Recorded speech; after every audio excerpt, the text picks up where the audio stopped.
नमस्कार विद्यार्थी मित्र हो, चालू घडामोडीच्या आजच्या सत्रामध्ये तुम्हा सर्वांचं स्वागत आहे। सर्वात पहिला आणि महत्त्वाचा बदल म्हणजे आजपासून आपण जवळपास महाराष्ट्रातील महत्त्वाच्या असणाऱ्या 3 ते 4 वर्तमानपत्रातील महत्त्वाच्या न्यूजचं डिस्कशन करणार आहोत। यासोबतच आपण कोणत्या न्यूजकडे लक्ष द्यायचं नाही हे पण मी आजपासून तुम्हाला सांगणार आहे व आजपासून थोडीशी जास्त इन्फॉर्मेशन देण्याचा प्रयत्न करणार आहे। लेक्चरची साईज थोडीफार लेंदी होऊ शकते, पण यासाठी हे सर्व लेक्चर पहा, कारण आपण आजपासून लोकसत्ता, सकाळ, महाराष्ट्र टाइम्स, दिव्य मराठी व लोकमत या अत्यंत महत्त्वाच्या असणाऱ्या 5 महत्त्वाच्या न्यूजपेपरच्या न्यूज आपण डिस्कस करणार आहोत व यासोबतच कोणत्या प्रकारचे प्रश्न येऊ शकतात किंवा निबंधासाठी महत्त्वाचा विषय किंवा मुलाखतीसाठी महत्त्वाची असणारी माहिती आपण यामधनं कशी गोळा करू शकतो हे पाहण्याकडे आपला आजचा कल असेल। सो आजचा आपण न्यूज पाहूया। 25 मेच्या न्यूज आपण पाहणार आहोत।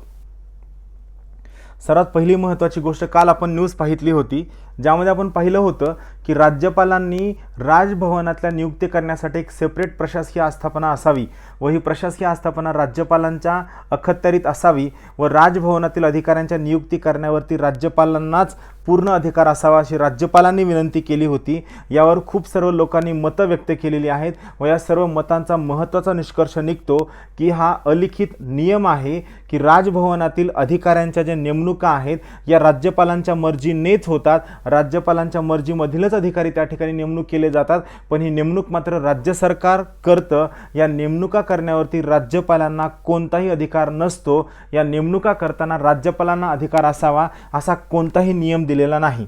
सो महत्त्वाची गोष्ट, या नियुक्त्या करण्याचा अधिकार राज्य सरकारचाच आहे।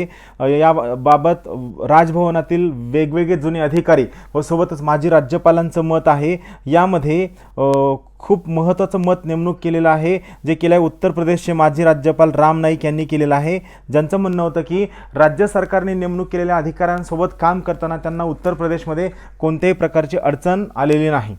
यामध्ये आणखीन एक महत्त्वाची गोष्ट त्यांनी सांगितलं की राजभवनातील अधिकाऱ्यांची नेमणूक करताना साधारणतः अशी पद्धत आहे की राज्य सरकार 3 अधिकाऱ्यांची नावं पाठवावीत व या 3 अधिकाऱ्यांपैकी जो अधिकारी राज्यपालांना सोयीचा वाटतो त्याचं नाव राज्यपाल राज्य सरकारला सांगतील व ते एकाची राज्यपाल निवड करतात व त्याचीच नेमणूक राज्य सरकारकडनं केली जाते। सो लक्षात ठेवा, राजभवनातील अधिकाऱ्यांच्या नेमणुका करणं हा राज्य सरकारचा प्रिरोगेटिव्ह आहे, हा राज्य सरकारचा अधिकार आहे। कोणत्याही नियमानुसार त्या नेमणुका करण्यावरती राज्यपालांचा अधिकार नाही असं खूप सर्व अधिकारी, राजभवनातील माजी अधिकारी व सोबतच खूप सर्व राज्यपालांचं असं मत आहे।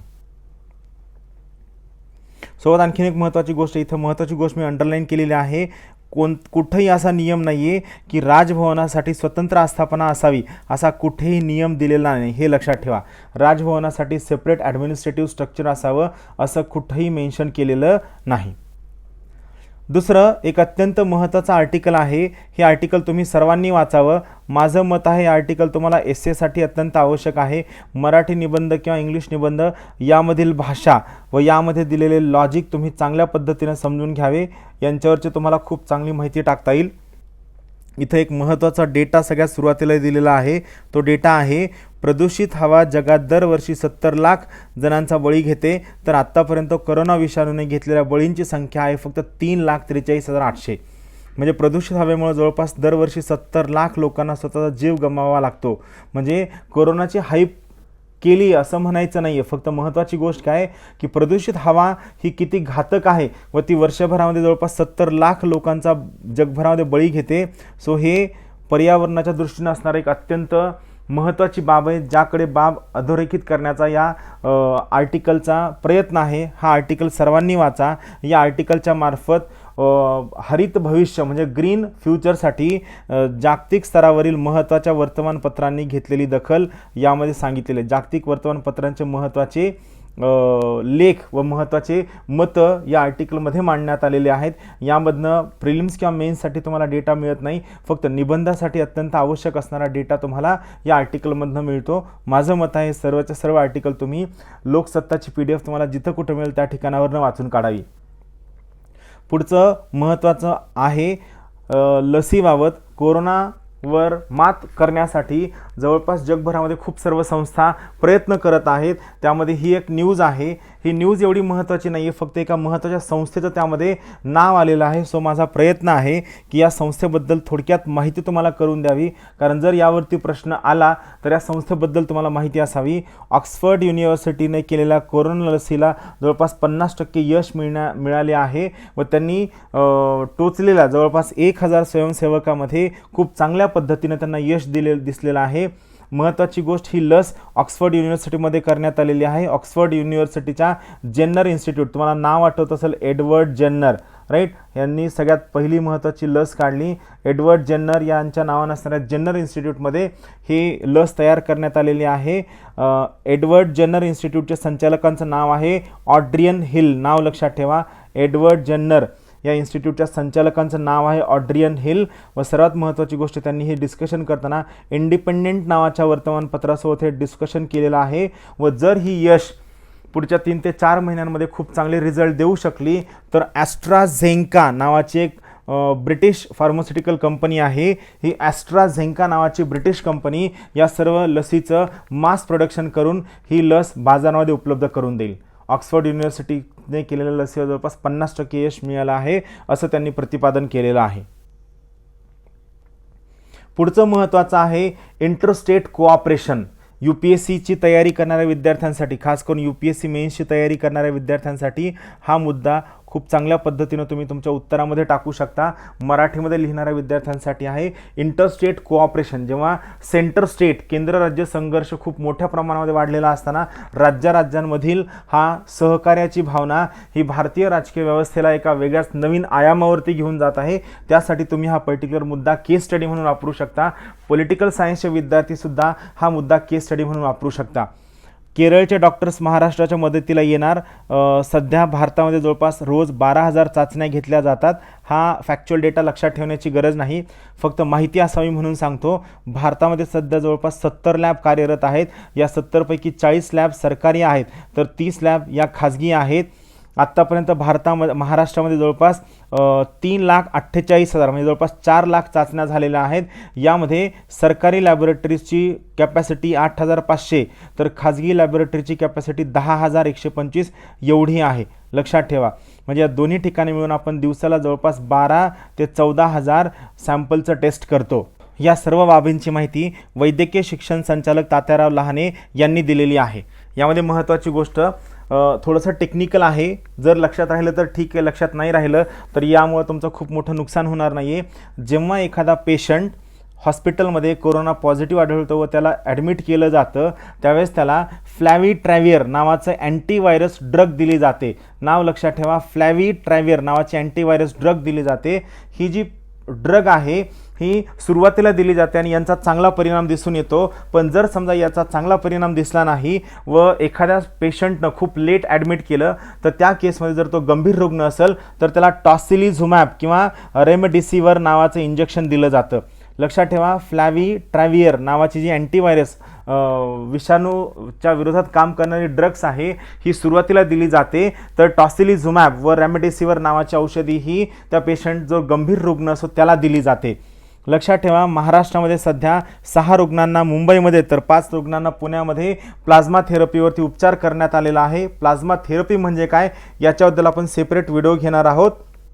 2 दिवसांपूर्वीच आपण पाहितलं की पुण्यामधील रुग्णावर केलेली प्लाझ्मा थेरपीची प्रयोग यशस्वी झालेला आहे व आपण लवकरात लवकर याला खूप मोठ्या प्रमाणावरती वापरणार आहोत जेणेकरून रिकवर होणाऱ्या रुग्णांचं प्रमाण खूप चांगल्या पद्धतीनं इम्प्रूव्ह होईल. लक्षात ठेवा, सुरुवातीला ॲडमिट केलेल्या पेशंटसाठी फ्लॅविट्रॅव्हियर नावाची औषधी आहे तर गंभीर रुग्णांसाठी टॉसिलिझुमॅब व रेमडेसिविर नावाची औषधी आहे. ही एक महत्त्वाची न्यूज मला तुम्हाला दाखवायची होती. पहा, उत्तर प्रदेशने साधला चर्मोद्योगांशी संपर्क. आग्रा येथे येणार जर्मन कंपनी. ही कंपनी याहून पंजाबमध्ये सुद्धा प्रयत्न. पहा, जेव्हा या प्रकारचं मायग्रेशन होतं व या प्रकारच्या आर्थिक अडचणी येतात त्यावेळेस खूप सर्व राज्यांमध्ये खूप सर्व कंपन्या येतात, काही ठिकाणच्या कंपन्या निघून जातात. आता या न्यूज जवळपास 6 महिने कंटिन्युअस याच पद्धतीनं चालणार आहेत. मग मला सांगा, 6 महिने रोज न्यूजमध्ये येणाऱ्या कंपनीचं नाव तुम्ही लिहून ठेवून त्याच्या नोट्स काढणार आहात का? मला सांगा बरं, या प्रकारच्या आलेल्या कंपन्यांवर किती प्रश्न येतील? चुकून एखाद दुसरा प्रश्न येईल, पण तो प्रश्न येण्याचा चान्स सुद्धा खूप कमी आहे. म्हणजे तुम्ही 500 ते 600 कंपन्यांचे, ते कोणत्या राज्यामध्ये आले, कोणत्या गावामध्ये आले, सर्वांची नावं पाठ करायची, ज्यावरती कोणत्याही प्रकारचा प्रश्न येत नाही. लक्षात ठेवा, या प्रकारच्या न्यूज आपल्या राज्यसेवेच्या सोयीनं महत्त्वाच्या नाहीत. या प्रकारच्या न्यूज या फक्त जनरल पब्लिकसाठी असतात, आपल्यासाठी या प्रकारच्या न्यूज महत्त्वाच्या नाहीत. या प्रकारची नावं विनाकारण लक्षात ठेवण्याचा प्रयत्न करू नका. पुढची महत्त्वाची न्यूज आहे, आभास झा यांची जागतिक बँकेकडून नियुक्ती झालेली आहे. महत्त्वाची न्यूज आहे ही. आभास झा हे अर्थतज्ञ आहेत. हे 2001 पासून जागतिक बँकेच्या सेवेमध्ये आहेत व आभास झा हे आता इथून पुढे दक्षिण आशियासाठीच्या पर्यावरण बदल व आपत्ती निवारणाबाबतचं काम बघणार आहेत. नाव लक्षात ठेवा, आभास झा यांच्यावरती प्रश्न येऊ शकतो. हे दक्षिण आशियासाठीच्या पर्यावरण बदल आणि आपत्ती निवारणाबाबत काम बघणार आहेत. यासोबतच पुढचं महत्त्वाची न्यूज फक्त इन्फॉर्मेशन म्हणून सांगितलेली आहे. कोरोना आल्यानंतर तमिळनाडूच्या महसुलामध्ये जवळपास 35,000 कोटींची घट आलेली आहे व सेम अडचण जवळपास जगभर भारतातील सर्व राज्यांना ही अडचण फेस करावी लागणार आहे. अशा वेळेस मग या सर्व राज्यांनी व केंद्र सरकारने या राज्यांच्या महसुलामध्ये झालेली घट भरून काढण्यासाठी काय उपाययोजना कराव्या व काय उपाययोजना केलेल्या आहेत यावरती प्रश्न येऊ शकतो. हे फक्त इन्फॉर्मेटिव्ह आहे, याच्यावरती कोणत्याही प्रकारचा प्रश्न येत नाही. फक्त तुम्हाला एक अंदाज यावा की कोणत्या कोणत्या राज्यांच्या महसुलामध्ये घट होतीये, एक बेसिक आयडिया लक्षात ठेवा, कारण सेम गोष्ट तुम्हाला राज्यसेवेच्या मुलाखतीमध्ये सुद्धा विचारली जाईल. त्यानंतर पुढचं महत्त्वाची गोष्ट तुमच्या लक्षात आलं असेल की कोरोना आल्यानंतर गुंतवणूकदारांचा स्टॉक मार्केटवर गुंतवणूक करण्याचा विश्वास कमी झालेला आहे व या सर्व गुंतवणूकदारांनी स्वतःची गुंतवणूक सोन्याकडे वळवलेली आहे. या सर्व गुंतवणूकदारांना वाटतं सोने हे एक अत्यंत प्रॉफिटेबल इन्व्हेस्टमेंट डेस्टिनेशन आहे व यामुळे सोन्याला असणारी मागणी वाढलेली आहे व सोन्याच्या किमती वाढलेल्या आहेत. यासाठी नॅशनल स्टॉक एक्सचेंजने सोन्याचे सौदे म्हणजे काय फॉरवर्ड ट्रेड सुरू करण्याचा ठरवलेला आहे. यामध्ये गोल्ड मिनी ऑप्शन आणलेला आहे. कमोडिटी मार्केट म्हणजे काय, सेबी म्हणजे कोण, फ्युचर्स म्हणजे काय, ऑप्शन्स म्हणजे काय, या सर्व गोष्टींवर मी एक सेपरेट व्हिडिओ बनवणार आहे. इथं फक्त लक्षात ठेवा, नॅशनल स्टॉक एक्सचेंजवर सोन्याचे कमोडिटी मार्केटचा व्यापार सुरू होणार आहे. इथे एक छोटासा महत्त्वाचा फॅक्च्युअल डेटा आहे. नॅशनल स्टॉक एक्सचेंजची सुरुवात 1992ला झाली. पहिला महत्त्वाचा मुद्दा हे मुंबईमध्ये आहे. खूप सर्व विद्यार्थ्यांना नॅशनल या शब्दामुळं हे गैरसमज होतो की नॅशनल स्टॉक एक्सचेंज दिल्लीला आहे का. नाही, लक्षात ठेवा, नॅशनल स्टॉक एक्सचेंजची सुरुवात 1992ला झाली. नॅशनल स्टॉक एक्सचेंज हे मुंबईला आहे. महत्त्वाची गोष्ट, नॅशनल स्टॉक एक्सचेंज हे भारतातील पहिलं कम्प्लिटली इलेक्ट्रॉनिक स्टॉक एक्सचेंज आहे. कम्प्लिटली. दुसरी महत्त्वाची गोष्ट, हे फर्स्ट डीमटेरियलाइज्ड स्टॉक एक्सचेंज आहे. म्हणजे यामध्ये काय, सर्वच्या सर्व व्यवहार इलेक्ट्रॉनिकली चालतात, डीमटेरियलाइज्ड अकाउंट मार्फत चालतात, कोणत्याही प्रकारचा कॅश व्यवहार होत नाही. यामुळे लक्षात ठेवा, national stock exchange of India हे भारतातील पहिलं डीमटेरियलाइज्ड म्हणजे डीमॅट अकाउंटचा वापर करणारं पहिलं, कम्प्लिटली डीमॅट अकाउंटचा वापर करणारं पहिलं स्टॉक एक्सचेंज आहे. जसं बॉम्बे स्टॉक एक्सचेंजवरती सेन्सेक्स नावाचा इंडेक्स प्रकाशित होतो, BSE 30 नावाचा इंडेक्स प्रकाशित होतो, सेम त्याच पद्धतीनं नॅशनल स्टॉक एक्सचेंजवरती वेगवेगळे इंडायसेस प्रकाशित होतात. त्यातला एक आहे निफ्टी. निफ्टीचा फुल फॉर्म आहे national index of 50. National index of 50. यामध्ये सर्वात जास्त मोठी साईज असणाऱ्या भारताच्या टॉपच्या 50 कंपन्यांचं नाव लिस्ट केलं जातं व त्या ठिकाणी गुंतवणूक उभी केली जाते. या निफ्टीसारखेच आणखीन खूप सगळे इंडायसेस म्हणजे इंडेक्सेस म्हणजे निर्देशांक नॅशनल स्टॉक एक्सचेंजवर प्रकाशित केले जातात. एक आहे निफ्टी म्हणजे नॅशनल इंडेक्स ऑफ 50, दुसरा आहे निफ्टी 50, त्यानंतर निफ्टी नेक्स्ट 50, त्यानंतर निफ्टी 500. हे खूप सर्व प्रकारचे इंडेक्सेस आहेत जे नॅशनल स्टॉक एक्सचेंजवरती प्रकाशित केले जातात. त्यानंतर पुढचं महत्त्वाचे केस स्टडी आहे जे आपल्याला माहीत असावी. ही केस स्टडी तुम्हाला गुड गव्हर्नन्समध्ये तुम्ही मांडू शकता. जवळपास तुम्हाला लक्षात असेल की भारतामध्ये सध्या कोरोनाला एक सामाजिक कलंक म्हणून सुद्धा पाहिलं जात आहे व यामुळं कोरोनाचं झालेलं इन्फेक्शन लपविण्याचा लोकांमध्ये खूप मोठ्या प्रमाणात कल आहे व याचा दुष्परिणाम म्हणा की काय म्हणा, भारतामध्ये कोरोनाची संख्या खूप मोठ्या प्रमाणात वाढत आहे. यामुळं राहता नगरपालिकेनं सरळ डॉक्टर लोकांपर्यंत पेशंट न येता डॉक्टरांनीच त्या प्रत्येक पेशंटच्या घरी जावं व डॉक्टरांनी प्रत्येक घरात जाऊन पेशंटला तपासावं, यासाठीची सर्व सोयीसुविधा राहता नगरपालिकेनं केलेली आहे. याबद्दल त्यांनी डॉक्टरांचा सन्मान केलेला आहे. डॉक्टर आपल्या दारी या उपक्रमामुळे सामान्य नागरिकांमध्ये कोरोनाविषयी असलेली भीती नाहीशी होऊन लोकांमधील आत्मविश्वास वाढेल. लोक आपणहून स्वतःचे टेस्टिंग करण्यासाठी येतील व कोरोनाचा होणारा जो दुष्प्रचार आहे व कोरोनाचं वाढणारे इन्फेक्शन्स आहेत हे इन्फेक्शन्स कमी होण्यामध्ये मदत होईल.